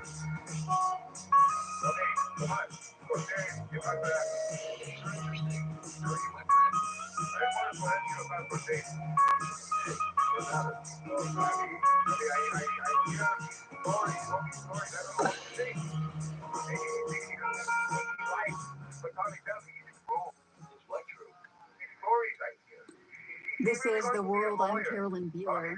UNICEF is raising the alarm about what's happening right now along the border between Sudan and Chad. Hundreds of thousands of children have fled the civil war in Sudan with or without their families and ended up there. Towns in Chad are struggling to provide for all of the refugees. Supplies are limited and many refugee children are said to be malnourished. This is to say nothing of the increasingly grim conditions inside Sudan itself. Alex DeWall is the executive director of the World Peace Foundation at the Fletcher School of Law and Diplomacy at Tufts University. He's also Save it. We're just facing a desperate shortage of everything that is necessary to sustain life. A shortage of food, water, housing, of protection. They are out of a war zone, but it's not fully safe in those areas. Among many of the children, if one parent, that parent is very busy trying to find the necessities and can't really take care of them. Are there a lot of unaccompanied kids there in the border area? And if so, how are they being cared for? Just about everywhere there is some sort of family network. They're very Over here. In many cases, you see aunts, you see grandmothers with huge numbers of children who are just unable to cope with their needs. And that, I think, is why UNICEF is particularly making this call. At the moment, Oh. the United Nations All right. for Sudan, they're only 14% funded. And in the past, What am I doing? This. So let's check the stats out. 99%. Those funds just aren't coming. So are those cuts to aid from the U.S. contributing directly to the conditions in Chad? There were shocking stories when the stop work orders. Take that, you stupid boat. Of voluntary agencies, nurses, being told, don't go to work today. And they had children. How many? 20. Intensive care, whom they knew would die if they weren't treated that day. So of course they went to work, they violated those orders. And very often these organizations had already put the money up front for their operations, and they went out of business because Oh, I should have gotten the car. for contracts that had already been signed. We're seeing the knock-on devastation of that. I want to move across the border now to Sudan itself. Famine conditions were first reported there almost a year ago, and famine has been spreading. Can you tell me more about the conditions there? The United Nations uses a very precise and rather arcane definition of famine, whereby 20% of the population in a particular area are absolutely destitute, very large numbers of children are malnourished, and people are dying in larger numbers. And in many parts of Sudan, they just don't have the information, they don't have the data. So what we fear is that the situation is even worse than the UN is declaring. Come on, The paramilitary get him. RSF and the Sudanese National Army, the two warring sides here in the Sudanese civil war, are both accused of using aid as a weapon of war. What is their motivation for doing that? So each side uses food and uses hunger in a slightly different way. All right. So the rapid support forces, 100%. Military insurgencies, they're like a swarm of human locusts. See those messages, new clothes, devastating. The communities, unlimited ammo, more health and armor. An enormous amount of hunger, displacement, deprivation.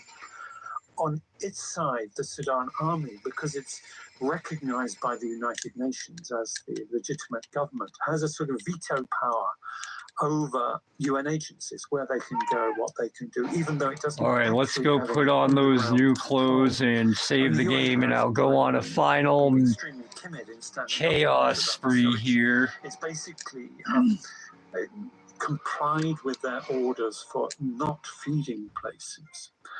And what the stats 100%. Deprive the RSF of basic resources. There it is. Command and control fractures that it doesn't have enough resources to supply. Can I take a screenshot of that? Against it, mutiny or fragment. But of course, what we know from these situations is that the last people to go hungry are the men with guns. It's the women, the children, the civilians who starve first. No screenshots while I'm live streaming, huh? Both warring sides are using food as a weapon. Oh, well, whatever. And what's particularly tragic here is that if you'd asked me the same question 10 years ago, I would have said forces. Oh, I can just take a picture of it later, right? Who cares? You would see the United States and other countries, even Europeans, even the Russians, to the mansion, saying you can't really do this. Today, there's a vacuum. There's no action at the UN. You don't have the United States, let alone Russia or China, calling out these horrible war tactics being used by both sides. I'm wondering if we think back to how this civil war started, when Hamedi, the leader of the RSF, launched a surprise attack on the capital of Khartoum 2 years ago. I'm wondering if you see there any missed opportunities in the very early days of the conflict that could have prevented things from getting as bad as they have. Intervention from foreign powers, whatever. I think right at the beginning, there was a possibility of concerted intervention led by the United States. That chance was missed. And as the war deepened, it's become more and more complicated. The effort that was required to solve it becomes bigger and bigger. And on the ground, among the Sudanese, the polarization, the bitterness, the divisions have only deepened. However casually, however quick you think it may be, it can be very, very difficult to resolve it. Who now? Alex DeWall is a leading expert on Sudan. He's the executive director of the World Peace Foundation at the Fletcher School of Law and Diplomacy at Texas. You're drunk. I ain't drunk.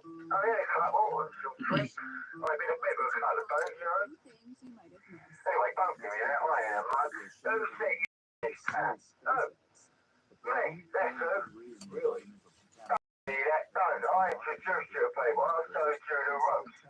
There's a lot of stuff you need to say. You pay me. He's acting like Lance. You don't give me a way in. All after all I did for you. What do you think I am, a deal or something? Well, take it easy. I've been busy. Don't be an idiot. I ain't no idiot, man. That's what they said in Boston. What's their problem? Because you're going to get it. Don't be mad, please. You can pick up, please. Don't laugh at me. No. Paul, get some sleep. Seriously.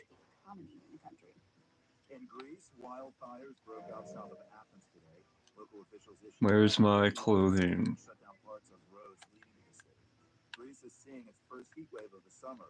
Local temperatures hitting 140. Down there. Did I miss it? They come on the heels of a major wildfire. Where'd they say? And those are a few things you might Oh, I know. can't. Where are my stinking clothes? There it is. Here's your shirt, which says, it's hard to see there. I can't even. It says I completed Vice City, and all I got was this lousy T-shirt. I could actually read it easier through the camera. Weird. All right, or see it even. Why, whatever. All right, let's go on one little last hoorah.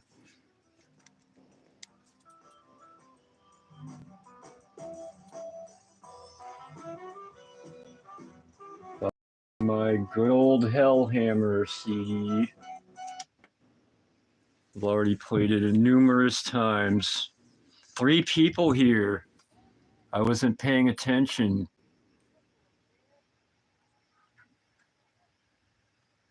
Did you actually see me get 100%? Any of yous?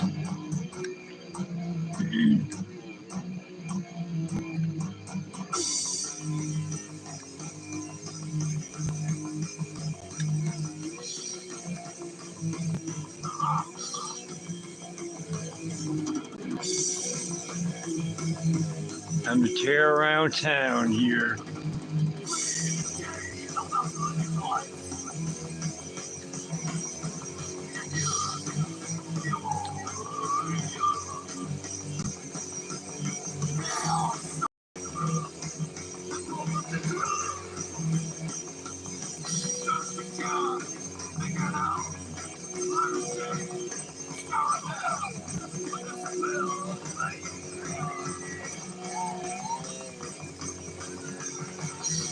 Aha!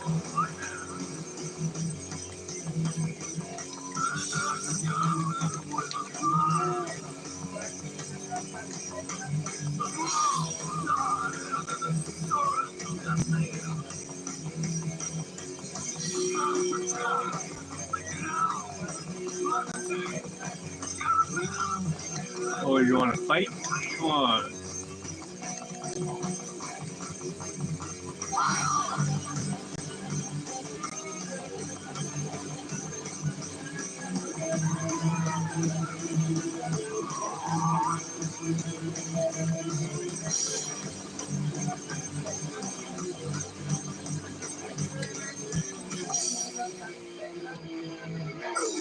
Oh, really? Smart person there.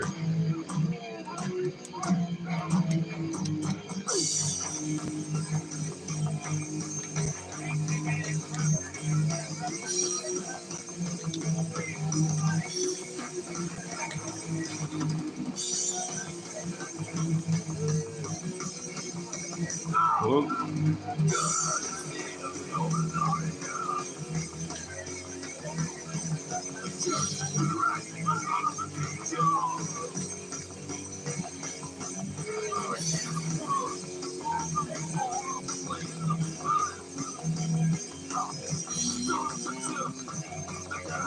Doesn't run very fast with this gun.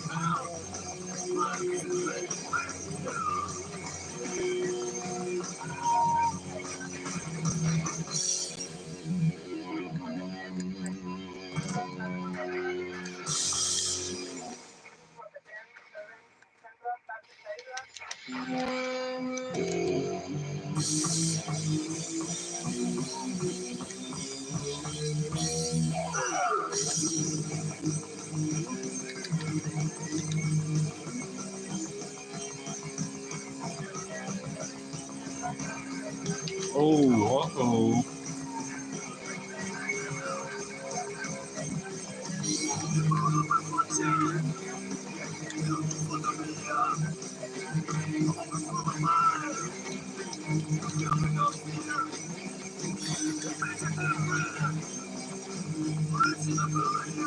Yikes.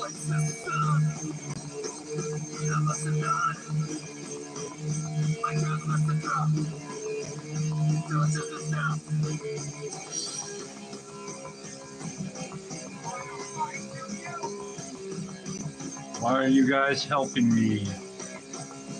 Don't I get some guys to help me out? Where are they?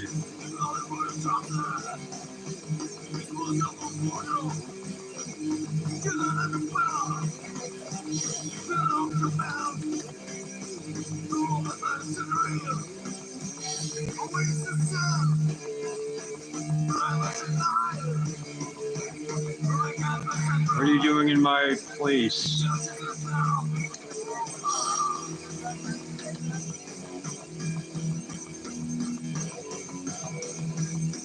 Oh, I need health too. Why not?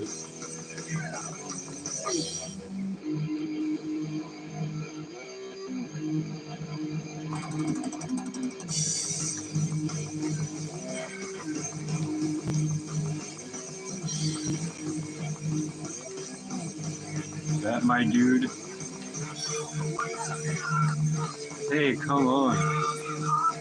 Just let him do that. Yeah, that's it.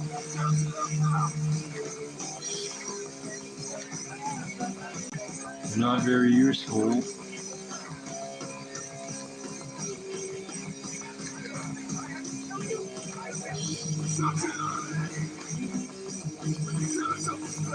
Let's go.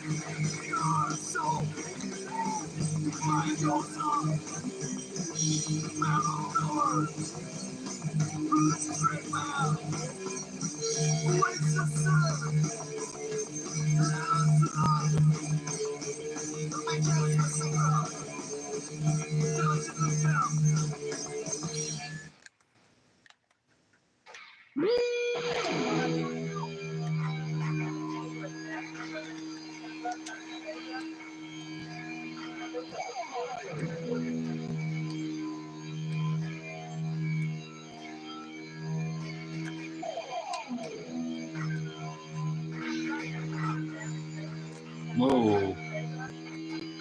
Oh, okay.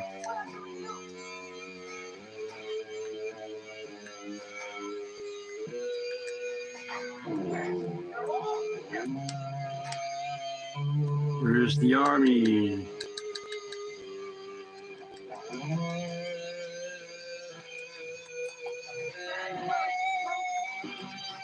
Duck.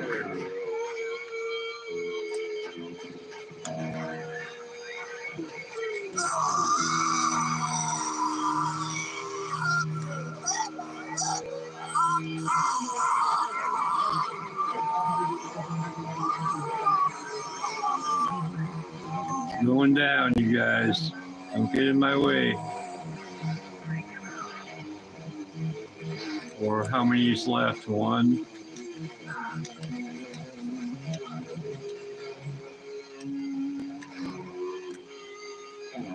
Where was that?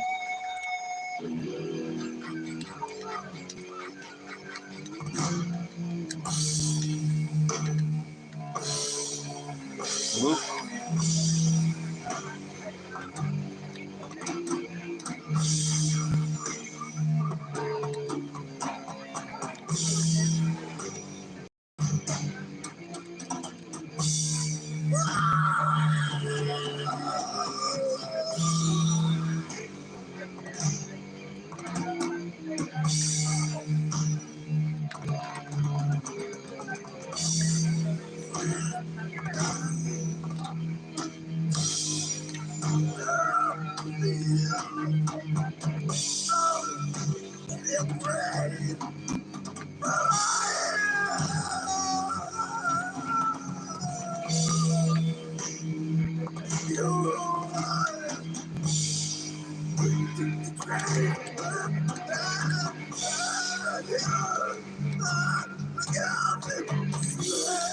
Oh, probably messed up. Nope.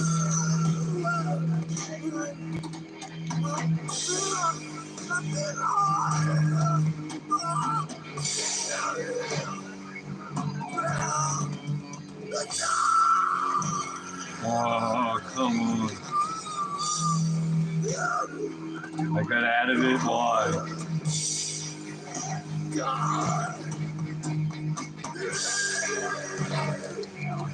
No. No.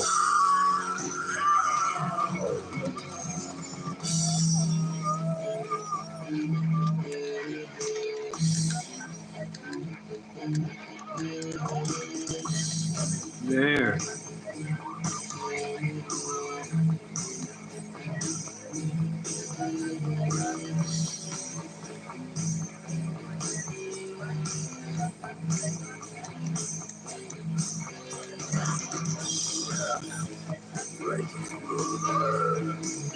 Take that.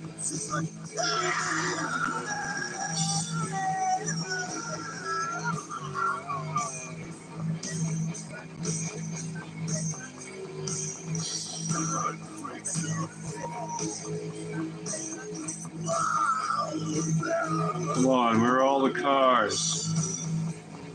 Everyone's scared. Staying home.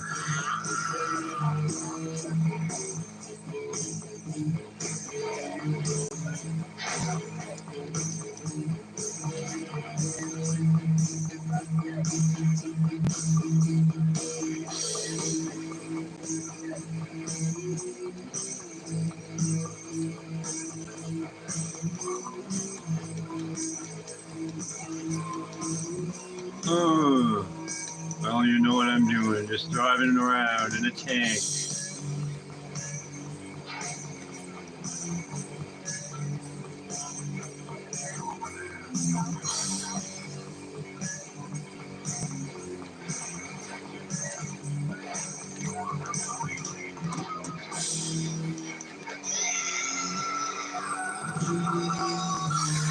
Why can't I go? Oh. Well, I guess I'll save it, right? I'm not going to play it for a while. Probably, right? Next up will be San Andreas. Maybe I'll start it tomorrow, right? Maybe even later tonight. What time is it? 3:41. Probably tomorrow. So let's go save this game here.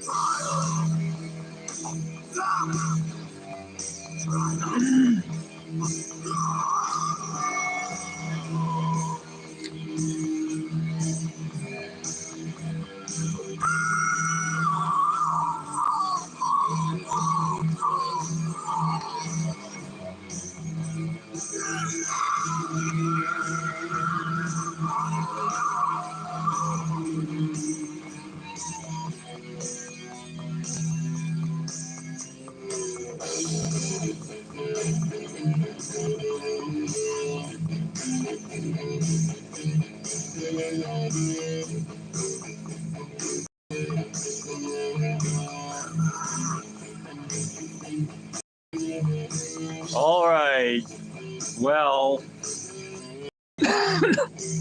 so 100%.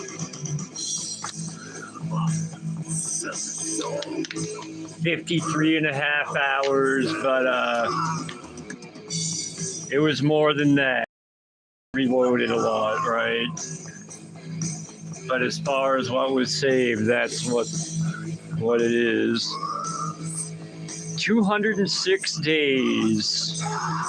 That's how long about how long it took for Sonny to come down and confront Tommy, huh? All the rampages, all that doesn't matter. A lot of saves, 246. 4367, 4,367 wasted. 706 by others. 955 vehicles, 14 boats, so a lot of choppers, 55. 5 busts and 25 hospital visits. So 30 game overs. But way more than that because I reloaded a lot and they didn't get saved, right? 88 headshots.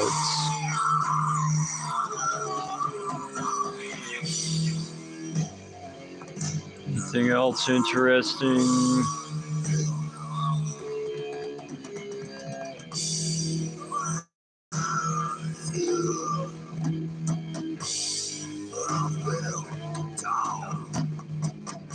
Associated 7735. World event. All right, did I save it? I think so. I can't remember.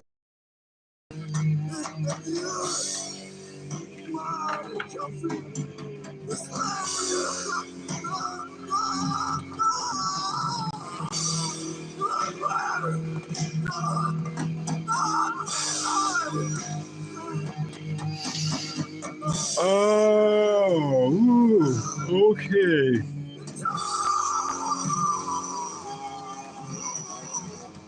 $29 cards that took, right? And I checked. I started the first part of this Vice City one was on June 1st. So a little less than a month. What's today's date? I guess I'll look on my computer. I can't see it. It's too far.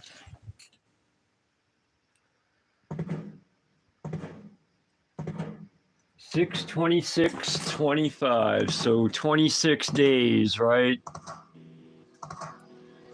I think I don't know how many days I actually. Most of those, I didn't miss too many days, so.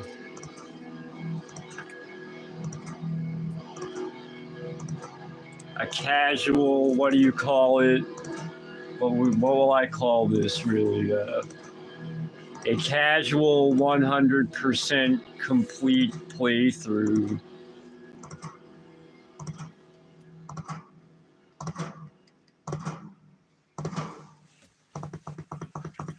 All right. Thanks for watching. Is anyone out there? Is anyone out there? Yeah, that's the question. Is there anyone out there that happens to be watching me right now, right? That actually watched to this point? Maybe you skipped ahead. But has anyone actually watched this entire, all 29 videos all the way through? I doubt it. In fact, I'm sure, I'm positive about that, right?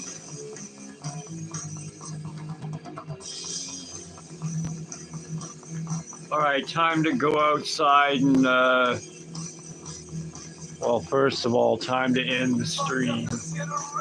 Then go outside and sit there. Maybe drink a nutritional carnation breakfast, whatnot.